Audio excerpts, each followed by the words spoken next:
Okay, so I just picked up this gas-powered scooter from the curb, and it's got an issue that I can't say I've ever seen before. So the first thing I noticed is when I pull the pull cord comes all the way up, it doesn't retract. No big deal, it's just got a broken return spring. Nothing special there, but it sounded kind of funky when I was pulling it, and it didn't really feel like it was pulling the engine. So I pull that off, and this is what I find.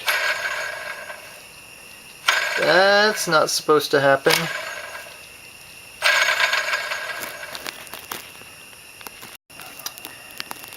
So I pried off the starter clutch, or cup, and the nut in the middle is just completely stripped out. But the good news is, it looks like the threads on the engine are still intact.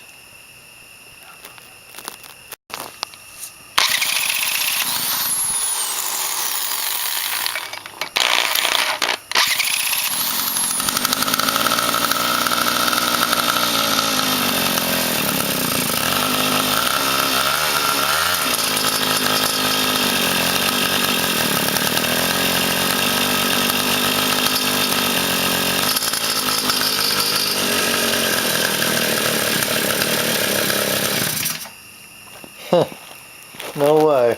All I need is a starter clutch. Okay, so part 2 of this debacle. And as you can see from the last clip, I was able to get the crankshaft threads cleaned up.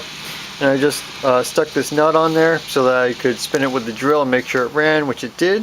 So I went ahead and I ordered a whole new starter assembly and a new air filter assembly. And I got it running, and I tried to ride it, but it idles way too high. Even with the screw adjusted all the way down, I can't get the idle in the right spot.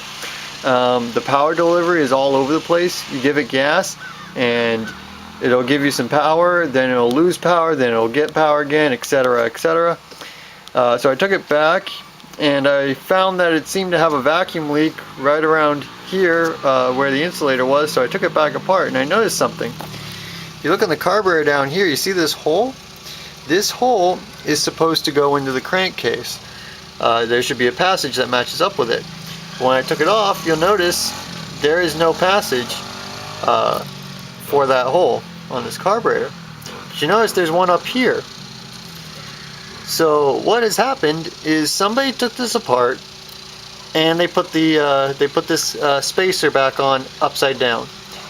So the result is we have a massive leak, a massive air leak going into the engine, and this carburetor is not going to get a proper pulse. That might be the problem. Okay, so here is our spacer. This is the way it came off.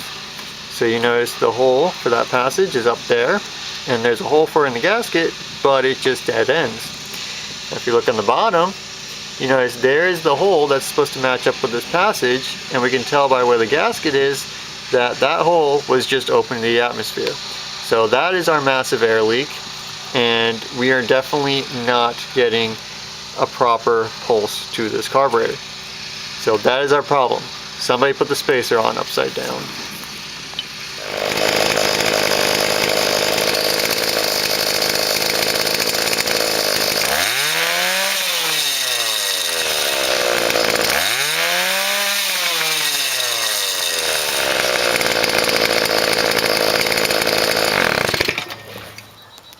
So now that the intake spacer is oriented correctly and the leak is fixed, it now runs properly. I can actually adjust the idle speed, and I did find another screw to go in there so that I can adjust it properly.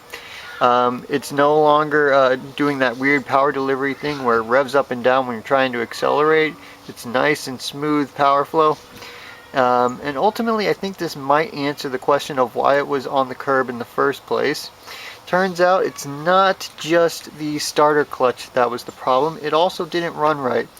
And the starter clutch might actually have been caused by the fact that it didn't run right, because if it wouldn't start properly, they might have spent way too much time trying to pull it over and ended up damaging the starter.